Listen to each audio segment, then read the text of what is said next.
Apa akan jadi kalau korang cuba gali semula satu tanah kubur di atas bukit?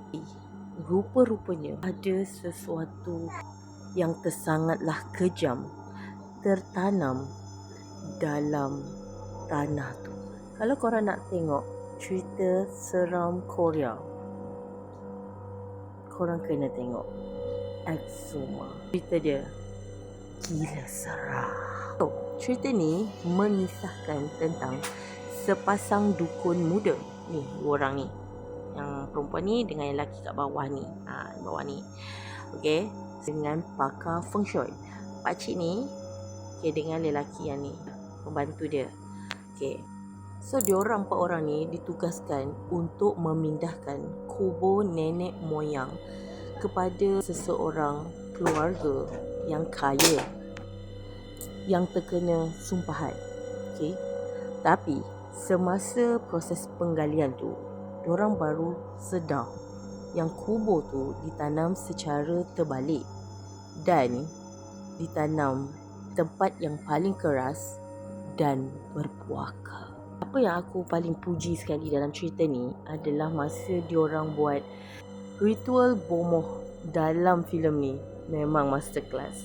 Dengan lakonan dukun perempuan tu, cara dia buat ritual tolak bala tu memang nampak sangat meremang korang. So, cerita ni dia ada 2 fasa. Satu, fasa misteri kubur, dan yang kedua, masa entiti sebenar dekat bawah kubur tu keluar. Vibe dia memang berat, gelap dan penuh simbolik sejarah yang berat. Sangat bijak.